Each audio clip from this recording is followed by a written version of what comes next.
Kalau ada akibat dunia, itu cuma akibat sekunder saja. Ada misalnya orang karena tekun ibadah rezekinya lancar, itu baru persekot, baru tanda jadi. Kadang-kadang persekotnya saja sudah nikmat kok, apalagi cashnya, kontannya.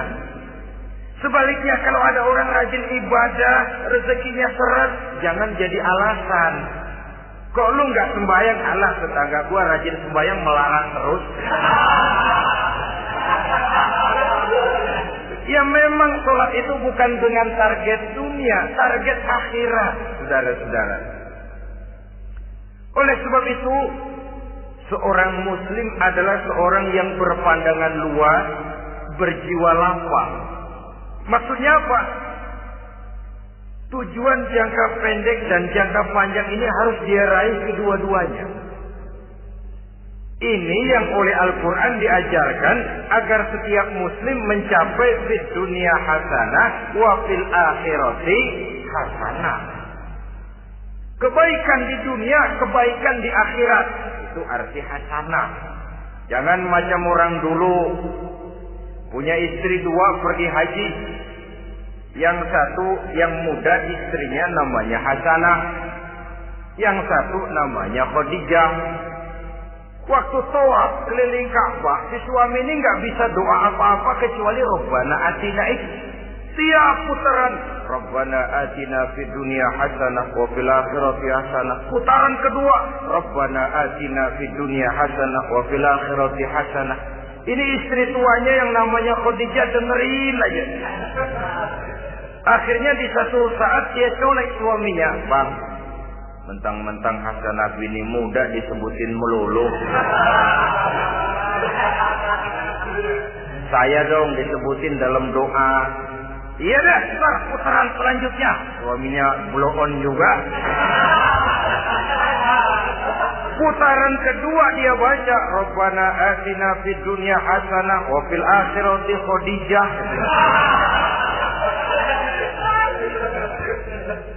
Saudara-saudara, itu makna refleksi daripada doa tadi itu, doa sapu jagat.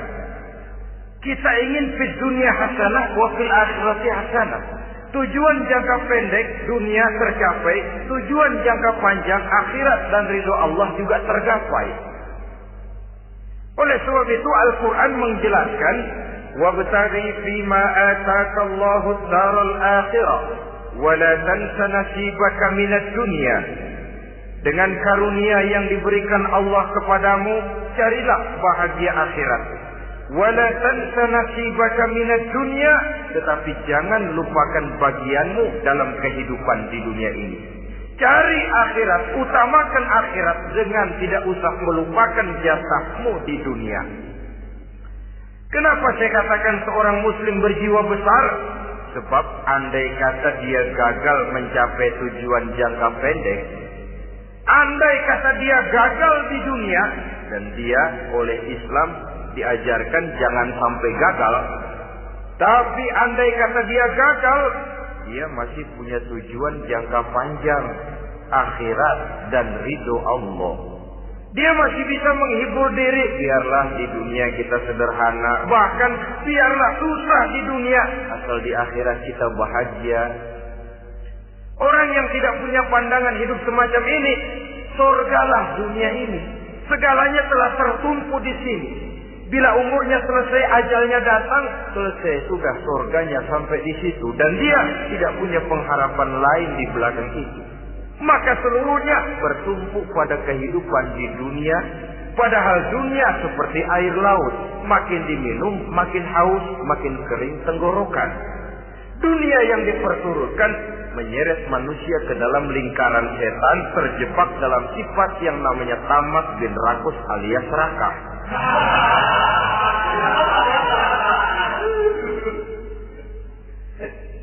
Andai kata dia gagal untuk tujuan jangka pendek, dia masih punya tujuan jangka panjang, akhirat. Dia masih sanggup berkata, biar di dunia kita sederhana, bahkan biar kebelangsak sengsara susah di dunia, asal di akhirat kita bisa bahagia. Kan masih ada harapan.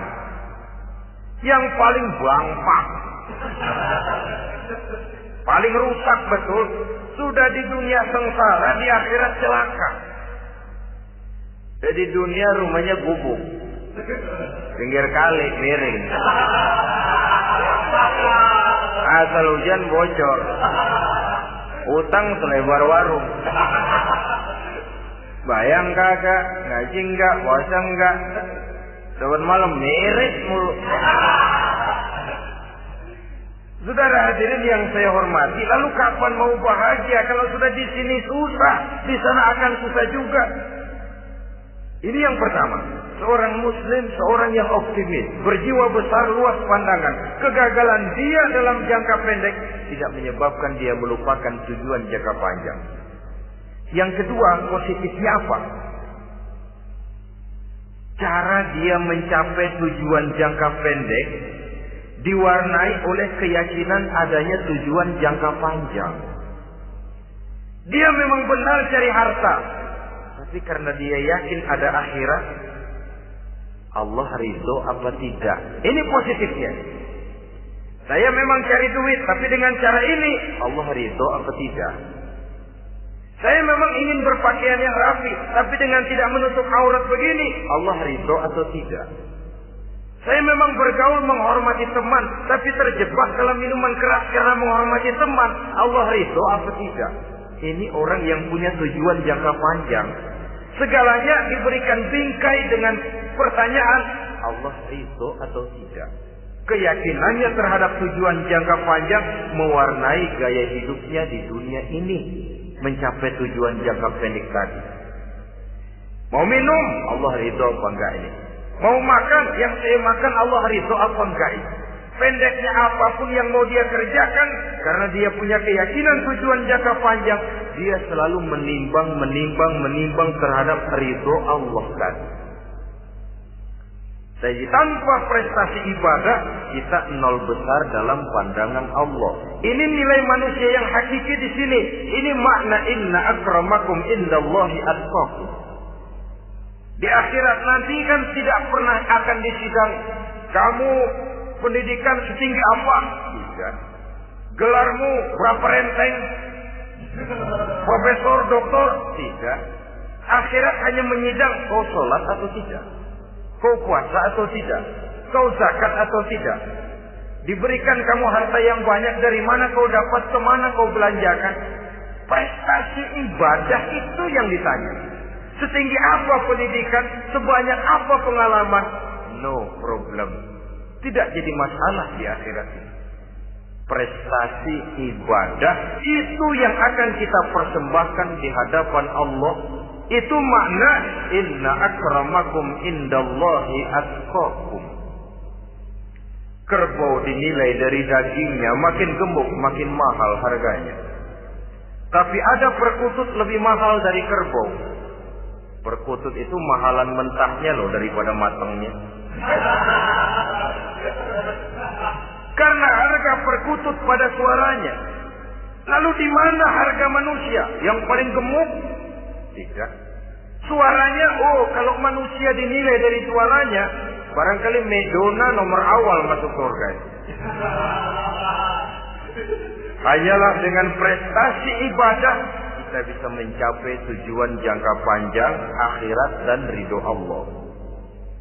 Nah, baiklah ya. Kalau sudah jelas bahwa kita punya dua tujuan jangka hidup, jangka pendek dan jangka panjang, bagaimana Islam mengajarkan kita meraih dua ini? Pada prinsipnya Islam mengajarkan sistem keseimbangan.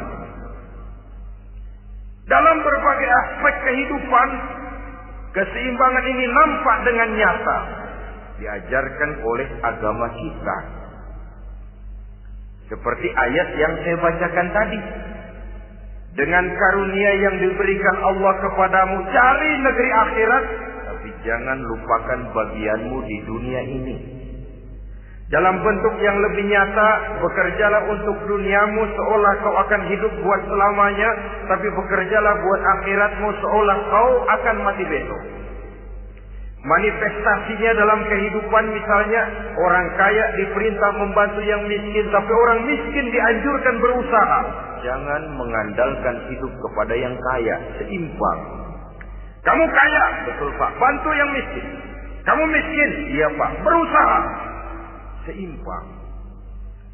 Tuan rumah diwajibkan menghormati tamu, tamu diwajibkan tahu diri, seimbang.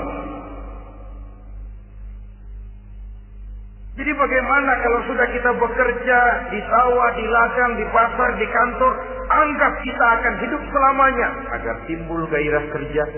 Tapi kalau sudah sholat, anggap kita akan mati besok supaya timbul khusyuknya. Nah, titik tekannya di mana? Stresnya itu. Walaupun Islam mengajarkan sistem keseimbangan, tapi Al-Quran tetap menggarisbawahi walal akhiratu khairul laka minal, bahwa bagaimanapun seimbangnya, akhirat itu lebih utama daripada dunia. Bagaimana implementasinya? Kata orang-orang tua, kalau kita menanam padi, rumput pasti tumbuh, tapi nanam rumput jangan mimpi tumbuh padi. Maksudnya apa? Kalau satu perbuatan kita niatkan karena Allah, dunianya pasti ikut. Tapi kalau satu perbuatan diniatkan karena dunia semata-mata, akhirat akan hilang. Sebab itu, biasakanlah berbuat sesuatu baik untuk tujuan jangka pendek, lebih-lebih untuk tujuan jangka panjang dengan motif lillahi ta'ala. Jadi saya ulangi, satu perbuatan kalau sudah diniatkan karena Allah, dunia biasanya ikut.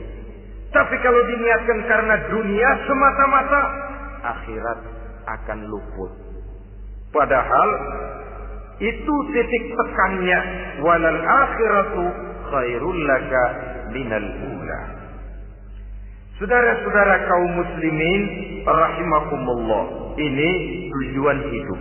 Jadi landasan tempat kita bertolak sudah jelas, pantai yang akan kita tuju dalam kehidupan ini juga sudah nyata. Kita ingin mencapai apa yang dinamakan fid dunya hasanah wa fil akhirati hasanah.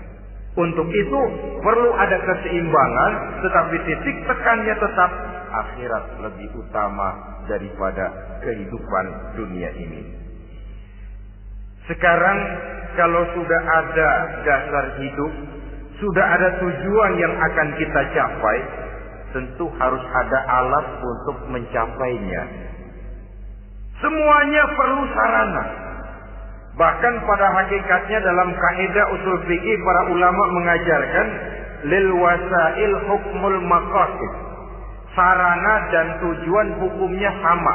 Ini mestinya mendidik umat Islam jadi pintar. Jangan cuma berpikir melaksanakan satu pekerjaan, tapi juga berpikir menciptakan sarana untuk terwujudnya pekerjaan itu. Misalnya umat Islam wajib pergi haji kalau mampu, kan begitu toh? Kalau dia umat Islam Indonesia, tentu pergi hajinya ke Mekah. Mekah, Jeddah, Mekah, Indonesia perlu sarana angkutan untuk sampai ke sana.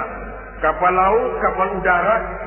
Artinya umat Islam harus maju di bidang teknologi, bisa menciptakan pesawat, bisa menciptakan kapal laut, sarana yang akan menyampaikan dia untuk bisa melaksanakan ibadah haji.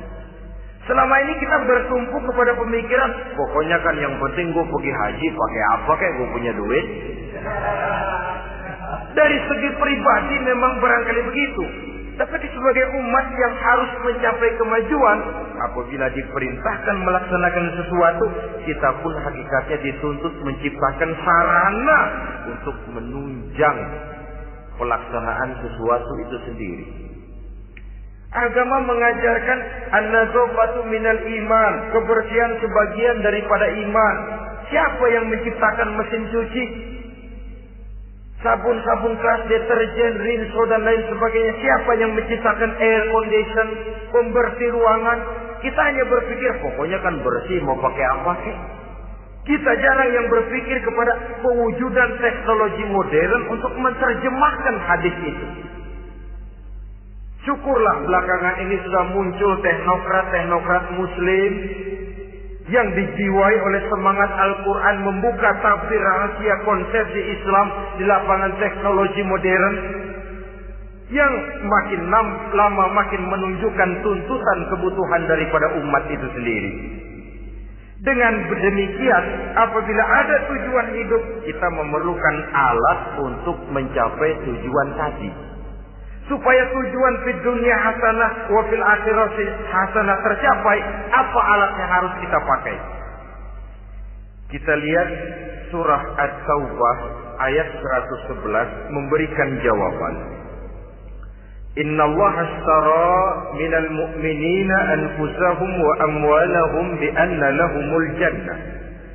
Sesungguhnya Allah telah membeli dari orang-orang beriman diri mereka, harta mereka, bahwa sesungguhnya bagi mereka adalah surga. Coba kita simak ayat ini sejenak, akan nampak dengan jelas bahwa ayat ini hakikatnya merupakan satu transaksi yang nyata benar antara kita dengan Allah. Transaksi jual beli sudah terjadi, dan itu langsung dengan Allah, tertuang dalam pernyataan Quran. Pembeli Allah, penjual kita orang-orang beriman, dagangannya adalah anfus dan amwal, harganya adalah surga. Itu sudah tanda tangan pernyataan kita siap jual beli ya Allah. Apalagi baiat kita apa? Inna solati wa nusuki wa mahyaya wa mamati lillahi rabbil alamin. Solatku, ibadahku, hidup dan matiku cuma untuk Allah Tuhan seluruh sekalian alam. Minimalnya 5 kali sehari semalam baiat ini kita ulang dan kita ulang. Kenapa lalu kita tidak konsekuen?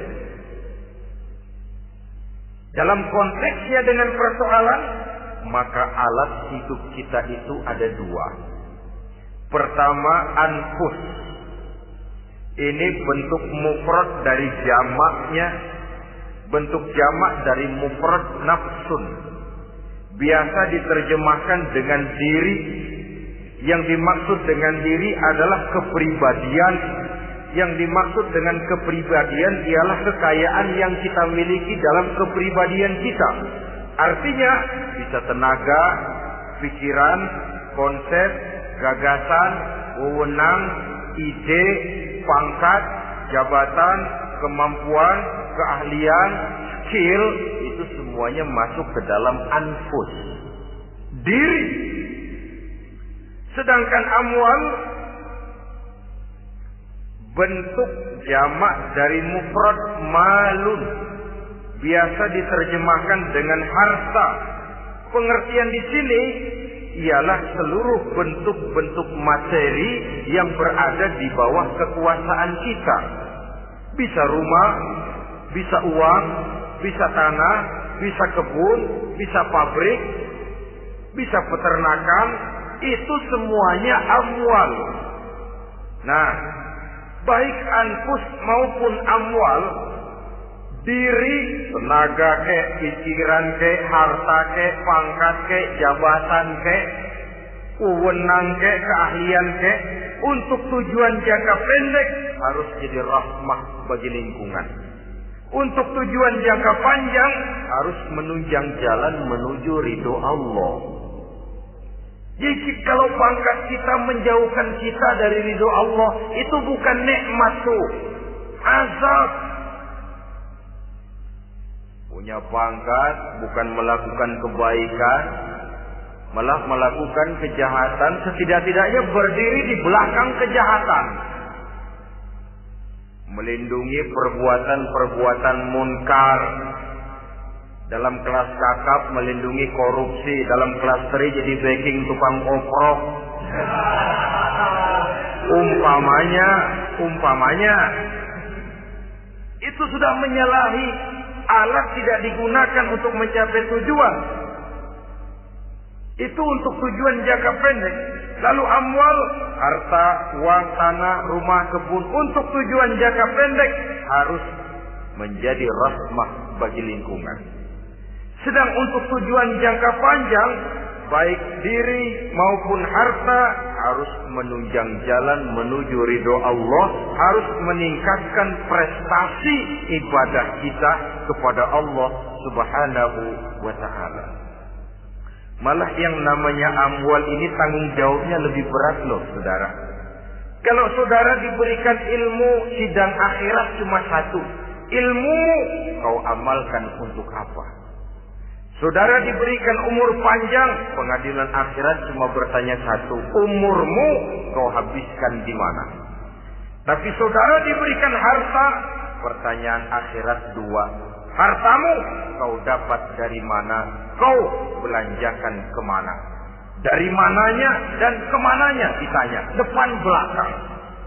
Kadang-kadang kan ada orang hartanya didapat dari jalan yang halal, dibelanjakan di jalan haram. Kerja peras keringat banting tulang setengah mati. Begitu dapat duit beli buntutan. Muter-muter kertas cari kode. Didapat dari jalan halal, dibelanjakan di jalan haram. Atau didapat dari cara yang haram, dibelanjakan di jalan yang baik. Menang judi, nyumbang pesantren. Nabi mengajarkan innallaha thayyibun la yaqbalu illa thayyib. Allah itu baik dan hanya menerima yang baik-baik saja.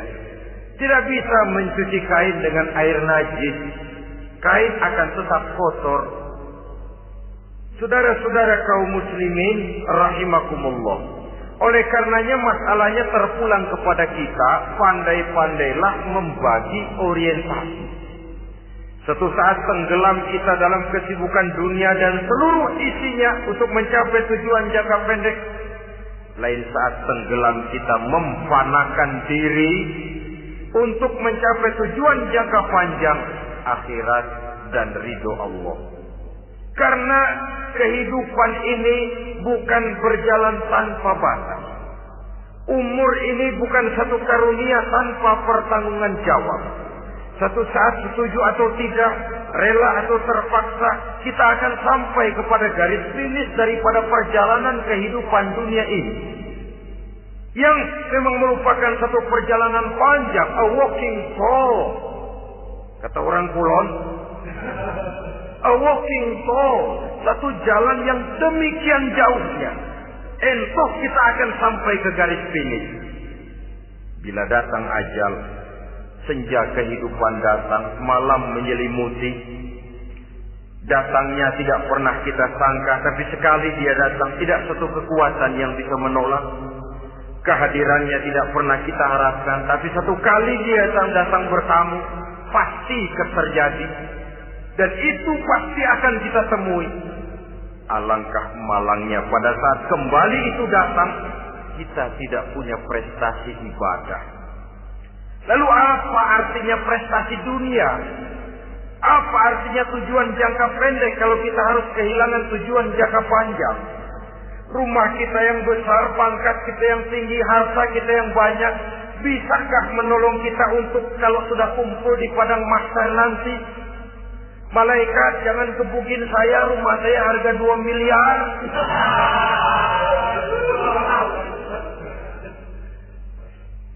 Sudahlah malaikat, damai saja, itu Rolls Royce saya. Pakai saja malaikat, pakai. Kata malaikat, gue budak, gue gak butuh gituan. Hanya prestasi ibadah yang bisa menyelamatkan kita pada kondisi semacam itu. Jadi oleh karena itu saudara-saudara, biar di dunia ini rumah kita besar, mobil bagus, uang banyak, pabrik ada, usaha lancar, asal di akhirat masuk surga aja. Gak apa-apa. Daripada di dunia sengsara, di akhirat neraka, senangnya kapan? Sudah di sini sengsara, di sana kebelangsak. Itu yang orang-orang tua bilang lacur kuda namanya. Pelan dipecut, kenceng digetak, setengah mati, serba salah. Kuda kalau bisa ngomong, gue setengah mati, serba salah. Pelan dipecut, kekencengan, ditarik. Itu yang namanya lacur kuda begitu. Serba salah posisinya. Untuk itu pandai-pandailah membagi orientasi. Supaya tercapai tujuan ideal ini. Di dunia hasanah wa fil akhirati hasanah. Ini tentang tujuan hidup. Nah, untuk mencapai tujuan ini, kita tidak berjalan sendiri. Kita perlu teman hidup. Di samping teman hidup, ada pula lawan hidup. Siapa teman hidup kita untuk mencapai tujuan hidup ini? Dalam arti sempit, teman hidup kita suami istri yang taat kepada Allah. Suami istri lebih dari sekedar satu pasangan, juga saling melengkapi, merupakan bagian daripada kehidupan. Suami adalah teman istri, istri adalah teman suami untuk mencapai tujuan hidup tadi. Mencapai di dunia hasanah wa fil akhirati hasanah. Seiring, seirama, selaras, serasi, seimbang, kata orang sekarang. Teman dalam arti sempit. Adapun teman dalam arti luas, setiap orang yang pandangan hidupnya sama dengan kita. Setiap orang yang akidahnya sama dengan kita. Terlepas dari suku bangsa apapun, warna kulit apapun, bahasa apapun. Jikalau keyakinannya sama, pandangan hidupnya sama, dia adalah saudara kita dalam artian yang luas. Islam tidak kenal teritorial. Maka tidak ada itu Islam Jepang. Ya walaupun secara formalnya ada, tapi informal Muslim adalah Muslim, diikat dengan akidah. Itu teman hidup. Lalu lawan hidup siapa? Pertama iblis. Dalam segala bentuk dan implementasinya. Yang kedua, setiap orang yang pandangan hidupnya tidak sama dengan kita. Secara ideologis, itulah lawan hidup kita. Maka yang teman jadikan teman, yang lawan jadikan lawan. Jangan teman dijadikan lawan, lawan dijadikan teman. Itu namanya kopiah dipasang di kaki, Pak Bakyak naik ke jidat. Wajar kalau kepala lalu jadi benjol. Salah milih teman, salah jadi lawan. Salah milih teman, salah cari lawan. Akibatnya kita yang akan susah di kemudian hari nanti. Saudara-saudara kaum muslimin rahimakumullah, oleh karenanya pandai-pandailah dalam hidup ini. Yang teman jadikan teman, yang lawan jadikan lawan. Kalau lawan kita jadikan teman, sementara teman kita jadikan lawan, dan itu yang banyak terjadi dalam praktek kehidupan, kita tidak akan bisa mencapai tujuan. Karena akan tertarung di kaki sendiri. Nah, ini sajalah yang kita bicarakan pada pertemuan kali ini. Mudah-mudahan ada manfaatnya. Terima kasih atas segala perhatian. Mohon maaf atas segala kekurangan. Uzikum wa nafsi bitaqwallah. Wassalamualaikum warahmatullahi wabarakatuh. Waalaikumsalam.